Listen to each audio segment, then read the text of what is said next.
Hi, this is Mehdi. Hey, this is Bram. This is Total Tactics Football. Today, we're going to welcome you, Lauren Heria, who is a Leyton Orient midfielder who's coming on to the show to talk to us about the women's football and the different issues surrounding this topic. Yeah, so I mean, just feeding back from what Mehdi was mentioning there, I think we want to dive into specific issues lately, especially, off the back of COVID in 2020 and the impact on the women's game. And we'd like to start to kind of discuss, what's going on with the Vitality FA Cup so far, especially with the kind of recent Telegraph article coming out talking about kind of possible ramifications of a suspension and how the FA has, looked at options to proceed from that point of view with, testing and safety being a concern. But then, the mention, for example, that was quite a chief concern for people who are actually concerned about the development of the women's game was the suggestion of a coin toss. So obviously this is, it's not confirmed. It's not like this is something that they've actually proceeded with, but I think the fact that this kind of suggestion has been brought about, is a bit worrying for the game. And I think people are concerned about it. So how do you feel about that, Lauren? Cool. Yeah. Firstly, thank you for having me on. As you say, the article kind of put forward the idea that there was a potential the rounds previous to round 4, which is when the professional clubs come in for the women's FA Cup, and of course the professional clubs have the elite protocols in. So before that round, they were looking to use a coin toss to basically decide the outcomes of the fixtures. So we're currently at the second round stage. My team, Leyton Orient, are still in it, and we fought really hard to get into the second round. We ended up winning our first round game we won 2-1 and we scored 2 goals in the 90th minute and about the 90th +3. So we really battled. The FA Cup means a massive deal to kind of women at all levels of the pyramid. It's big in the men's game as well, but I think for the women's, just due to that lack of exposure below the 2 top tiers, it's massive for us. We're in the 4th tier, so 3rd and 4th tier and below. It's a really big event. So obviously to see that as a suggestion was really disappointing.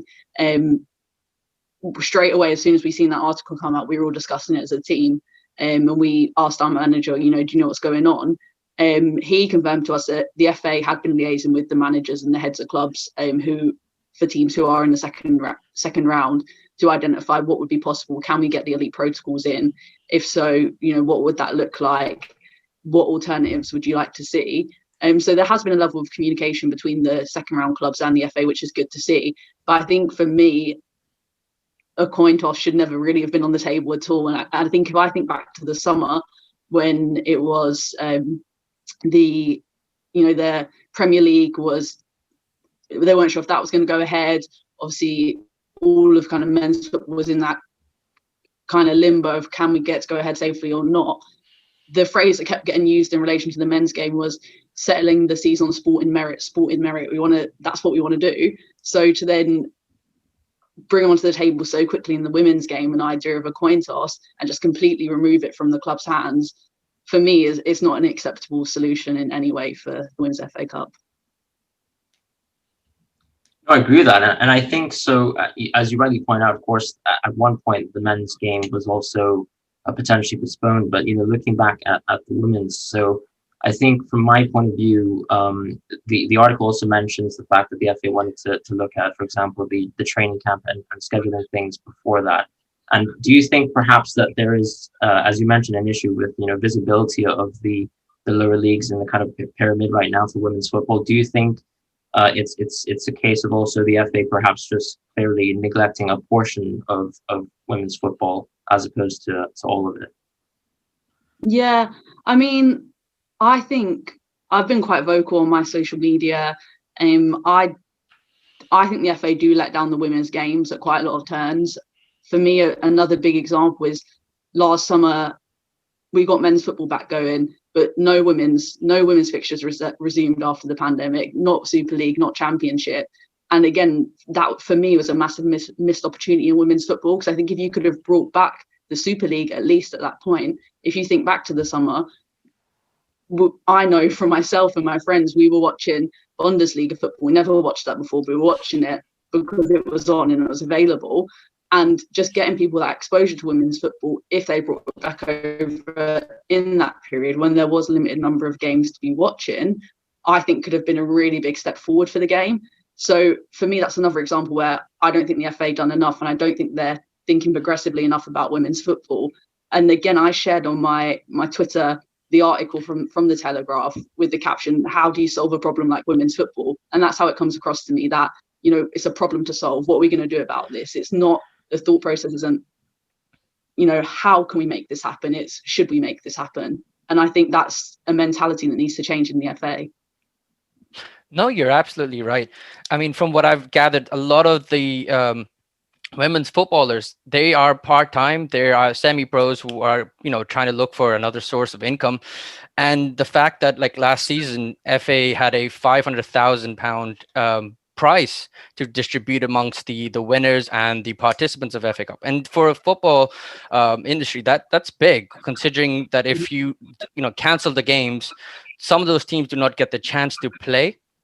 And like you mentioned, you guys won in the 90th minute by, like, it was a great goal by Smith. And just generally, like, those kind of moments of magic can change the fortunes for a club. And it is a bit of a shame that, you know, the fact that they can consider that we should maybe look at some alternative options instead of actually postponing the game for a later date, where everyone gets a fair chance to at least play out and, you know, play for the prize. Yeah, completely agree. And you picked up on Scarlett there, and Scarlett Smith, who scored our final goal. So she played at a professional level previous, and she's in her 30s now. She wants to play at a level which is still competitive, but she's raising a young daughter as well. So she's managing raising a young daughter. She has a very good career, kind of focused on her career as well, and also playing football. And after the game, after that win, she done an interview for Leyton Orient for our coverage, and she was like, "The magic of the cup never dies. Like, I love playing in the FA Cup. It means so much to me to be able to still be in it. This is probably going to be my final year playing." And was just a really gushing interview about how much that competition meant. And I think they're the voices that, like Fran said, don't get heard around the table. We're kind of looking at the cup final. You know, how many viewers did we get? Oh, that is really important. Don't get me wrong, that exposure at that final. And the last the 2019 final that was held this season for the women had record breaking numbers, and that's brilliant. And I want to see that. But it's them voices, them stories like Scarlett's, them girls in my team who are competing in the first cup, in their first ever FA Cup. They're the voices that aren't being heard. And if you're not hearing them voices, it's so easy to overlook them and just think, okay, how do we get to the big game? And I think that's the problem. And again, if you compare it to the men's, they were bringing in them elite pro schools earlier, and I appreciate they gave it to 10 non-elite teams, and that's less than are in the women's cup at this stage. But there just seems to be a bit of a value difference there, where we're going to try and do it for the men's game, but for the women's, should we do it? Moving on, we recently had a little bit of controversy in the women's football, and it's the first time we've actually heard some sort of a major outcry from the public and the journalists. We saw that there was a few footballers from big teams in the WSL, like Arsenal, Manchester United, Everton City, who went away during the Christmas period on holidays, and they came back and contracted COVID. We hope that they get well soon, but that's meant that a lot of games got postponed. And now the fact that these are, teams, as we know, there's very few of the women's team that are allowed to play. The fact that they are playing and they, the matches are going postponed due to maybe behaviors that we can say is childish or something they could have taken extra care of.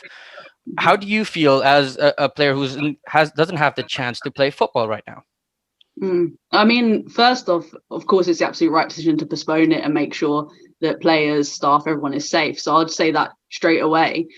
Yeah, it's an interesting one because, like you say, I'm in a position where, I would do anything to play in a safe environment at this point. If it was a case that, we had to get tested and isolate completely for whatever 2 weeks to make it happen, I'm fortunate as a student I can take that. I appreciate girls on my team who are working wouldn't be able to make that sacrifice, but definitely that's my mindset. I want to get back to football as quickly and as safely as possible. So you see this and you see the women that have got the opportunity to play, and I think straight away you're like, what are you doing? Like, why have you done this? It is silly. It's a silly choice to make, but I guess the more I looked at it, the more I kind of read into it, I think in some cases, Casey Stoney, the Manchester United manager, said, we approved for the players to go on holiday, wanted them to relax. So, and she reflected and said that was the wrong decision. So for the players, if they're not getting that guidance from their club and they're not breaking the law in making this decision, they're not breaking the law, they've not got guidance from their club not to do it. Obviously, players are young, players make mistakes. Lots of players make mistakes in the males game as well. So I don't feel, I can understand kind of where the players may have made that decision from. And I think all of them with hindsight will say it was absolutely the wrong one. But I would kind of put it on the clubs and on the league to give clearer guidance. If it's a case that legally these players can go and do that, but actually we can see the bigger picture, we can see cases rising, we know the impact of them games not happening, they should be giving clearer guidance to them players not to go on holiday, not to do that. Because, I mean, the pandemic's been tough on everyone. Maybe for the player that escape was really, really important, but how can they get that downtime in a safer way? And I think that's where the league needs to be given more guidance. No, I agree with that. And I think, a point that you could raise as well is, the element of double standards. So as Mehdi pointed out, this kind of controversy was something that was picked up a lot on by commentators. But, as you mentioned, for example, with a story as beautiful as, winning a late game in your retiring year, perhaps, those kind of stories aren't covered as much. And I think it's odd to see so much of an outcry in the opposite direction for, let's say, a mistake that we've seen equally as well with men's and perhaps even perhaps more aggressive with, for example, the kind of instances of Foden, for example, breaking the house rules, for example, on English national duty.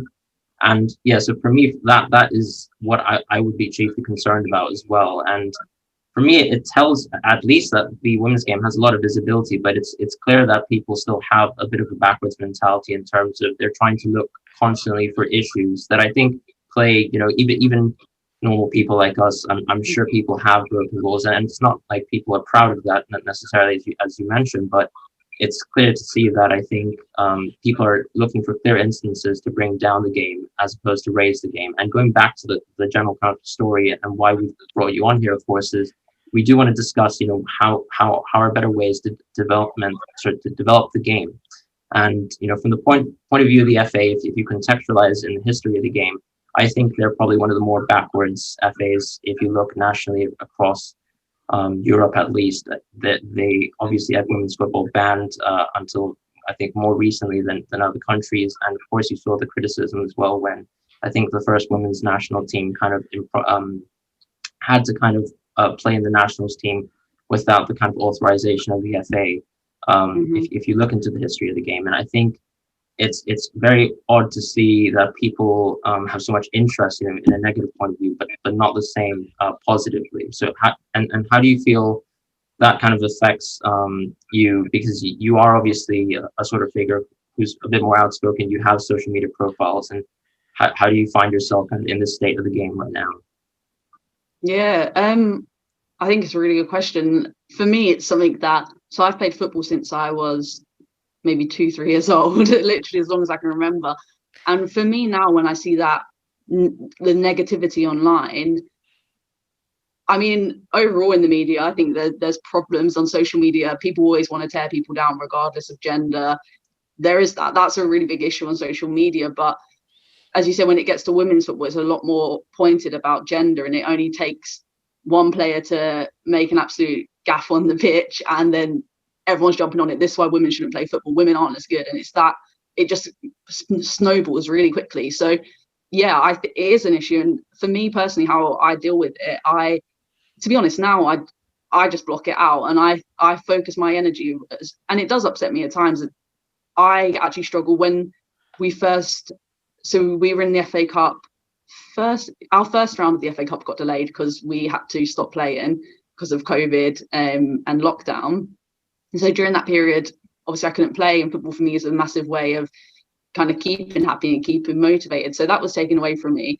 Everything on social media with regards to, firstly, I thought the FA, again, they're very quick to decide on the women's game. And at that point, government ministers as well were like, we need to look into this. Why is the women's FA Cup being postponed and the men's isn't? So that was quite a prominent conversation even back, that would have been early November time. So that was going on, and then all the comments on, not all, but a lot of the comments on social media in regards to that postponement was, no one cares, the women's game's not important, blah blah blah, and just all of that stuff. And at that point, it did make me feel quite down. And I saw it and I was like, it's just so demotivating, because I know the time I'm putting in to be the best footballer I can be, in spite of obviously not having, growing up, that same level of resourcing that boys players who were at my level, academy level, would have had. So, you know, I'm fighting against all that anyway to be the best footballer I can, and playing alongside other girls and women who are putting everything in, as well as having, you know, that a job as well. So it is hard, because you just think, why am I putting all this effort in just to face this for existing in a space as a footballer? So it is hard, but the older I've got, the more I've learned to block it out.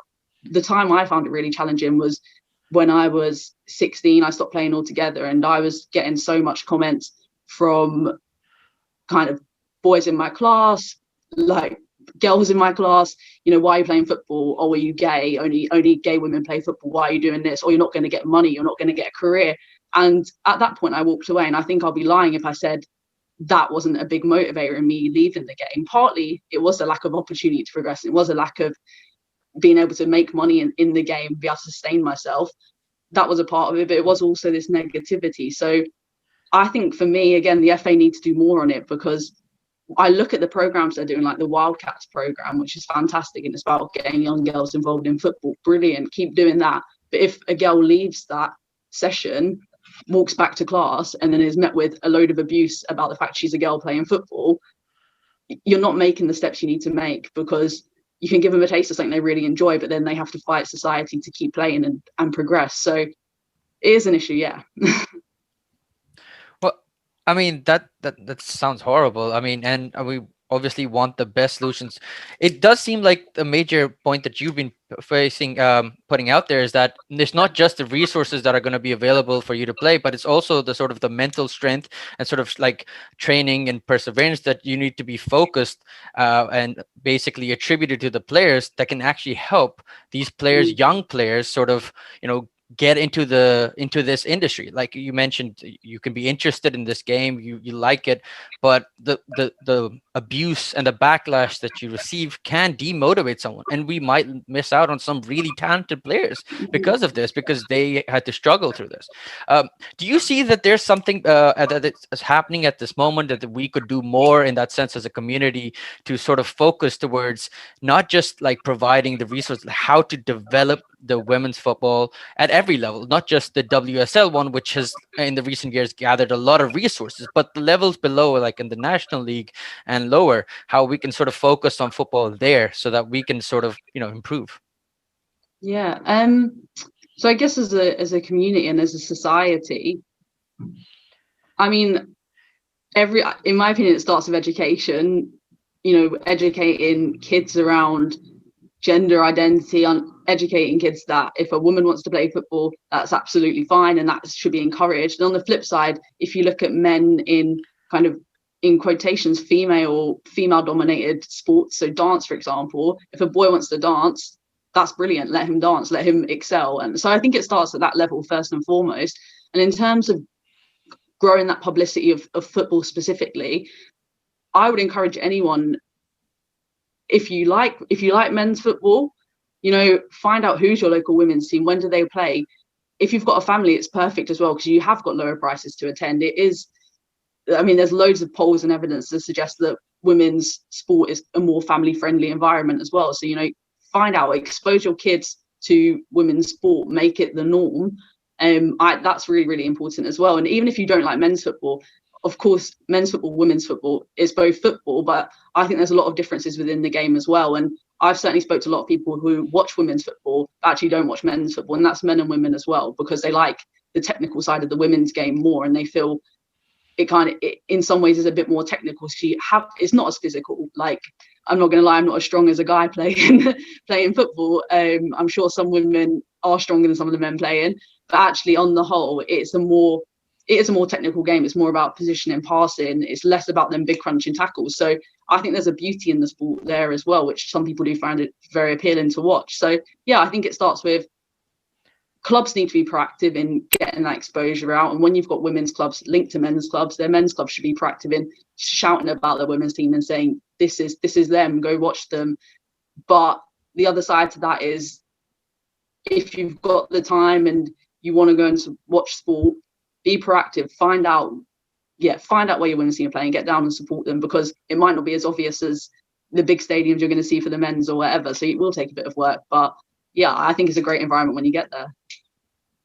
No, I agree, and I really like the fact that you touched on clubs, because we still see that a lot of prominent male clubs don't have like an active kind of participation in the game. For example, my club, Real Madrid, we only realistically kind of joined hands with women's football 2 years ago, and have now rebranded since. And I think that obviously brings in a lot of spectators who generally are supportive of the club, but not specifically just for the men's game. They're Real Madrid fans who follow basketball because they might have initially got into men's football, but obviously do the same for women's football. And I think that's a really big key point there. And I think going back to education as well, it's interesting for me because I come from Hong Kong, so my point of view is a bit more skewed because, you know, there are no real sporting avenues to actually live a professional career as a sportsman, but it's obviously very different here in England. And I think obviously perhaps it's even on the government's kind of point of view to make sure that they're able to seep through into these education programs, ways for us to kind of rearrange the way we think about normalizing kind of sports and who should be active in terms of participation, and vice versa, of course. Yeah, definitely. And I think it goes beyond sport as well. Like, I'm sure the education system and the curriculum has changed a lot since I was in primary school. But, you know, from my experience, we weren't educated on different people's identities. We weren't educated on, and you learn stereotypes, you learn perceptions, and kids need to be challenged on that. And that is a much bigger piece of work. Like, that's, as a society, we need to be changing that. No, I agree with that. And I think just one on topic, because obviously we've talked about promoting the game, and then also what kind of affects the player in terms of social media from backlash and negativity in the sport. And I think, you know, the other side of the coin, of course, is visibility. And I think broadcasters haven't necessarily taken such an active role in terms of developing the game, whereas, for example, they should clearly see the opportunity to develop that. So when I think about the Premier League, you know, in the early 2000s, before they kind of had world tours, Asian tours, I don't think the league had the same visibility it has today. And we can see constant growth in terms of the kind of revenue that's put into broadcasting. And now it kind of funds a lot of the clubs, even to a championship level, in terms of how they want to spearhead, going to the Premier League. And I think, of course, when you look at the women's game, there's undoubtedly that sort of same potential for growth. And I think that there should be a bit of an onus on broadcasters as well. I mean, how do you feel about that personally? Yeah, broadcasters are massively important, obviously, like you say, for the publicity and also for that financial revenue into the game. I think it was this year that, so next season it will be. So essentially the FA just signed a deal for the first time for domestic rights to the Women's Super League and Championship. Previous to that, they've been shown on the FA Player, which is great because it's free and people can watch it and access it. But of course, that's a massive revenue stream missed. And the FA Player, if you ever use it, isn't always the best. So even if you have the intention of accessing it and watching the games, sometimes that's not possible. So I think that's a massive step forward that they've sold the domestic rights to the Women's Super League and Championship for the first time. So it is happening. That change is happening. It just needs to keep going. And again, you look at the World Cup, and when women's football does have that exposure, it's millions of people watching it. And then that season following the World Cup, I think it was all the clubs in the WSL experienced massive uptake in their ticket sales. West Ham, for example, more than doubled their season ticket sales for that year. So there is evidence to show once people watch women's football, of course, some people watch it and go, you know, I don't enjoy it. That's fine. I'm not saying everyone's going to enjoy women's football, but there is a lot of people who watch it and then really do love it. So that exposure is absolutely key. I mean, I just to touch off a point there, like we saw with the Arsenal versus Tottenham game last season, it was played at the Mm, Tottenham Stadium, and that brought in thousands of fans, tens of thousands of fans, and that kind of shows that there is a huge market there for people to actually go and willing to go and watch these players. And I think maybe if the men's football on that side, who have already established stadiums and training facilities, Arsenal this year have now incorporated their training facility with the women's, so they get to use the same equipment and stuff. I feel like that is also a major help, that if all the teams can start supporting them with maybe the stadiums to a certain extent, having a stadium which holds 60,000 people, if you can even play there twice or thrice and maybe fill out half of it, the revenue that you can earn from there is going to be huge compared to the normal grounds that they have. And if the English teams can start supporting their like the women's club, and I feel like that could help sort of progress this a little faster than we are already moving. yeah, completely agree. With the stadiums, for me, is a really important point to pick up on. And I actually done a research piece for my university course around determinants of stadium attendance in Women's Super League. And when the games were held at the men's stadium, that's when you saw the massive skyrocket in numbers, like you're saying with Tottenham and Arsenal. And then also you saw a more consistent level of higher numbers. So I think that's really, really important for the women's games to be able to play in them stadiums. And I can appreciate, I think at times there's nervousness on the women's club side. When you look at a 60,000 seater stadium and you look at the average attendance for WSL, which in 2018-19 was in kind of the 4,000 people mark, 4,000 attendees per game, you think, okay, will that feel right in a stadium of that size? How do we create an atmosphere? What does that look like? But now with COVID, we're at such a leveling point because, of course, the men's games were capped at 4,000 max when they returned for that short period. And I'm sure when fans are able to return, it will be that phased return. So I think the men's team should focus on how to create atmosphere at the women's games, regardless. But even if that's not their intention, their priority, they now need to figure out how do we make an atmosphere at the men's games when we've only got 4,000 people in there. And whatever learnings are picked up there, I believe will be applied to the women's, and I believe should be applied to the women's. So I think we've got a really big opportunity with that return of fans to start building the women's game as well. So I'd love to see that taken by the big clubs.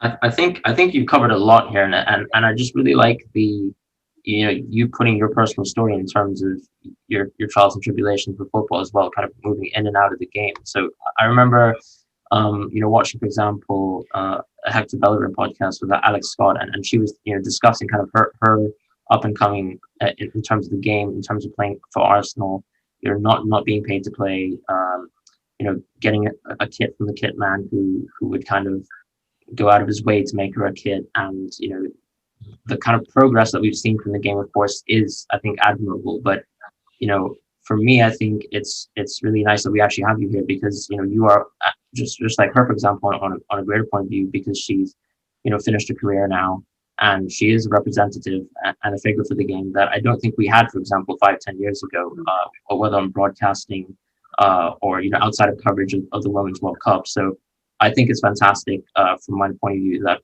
we get to have voices heard, and from my point of view, just thank you for coming on as well. No, thank you for having me. As I said, kind of when we were speaking previously, I think it's massively important that guys like you are doing programs like this and talking about women's football, and it's that exposure that's going to grow the game and starting that discussion. So yeah, it's brilliant. Well, in our second part now, we're going to be asking a bit more about you and your personal journey in this footballing world. We're just going to take a quick break and we'll be right back. Cool. Okay, so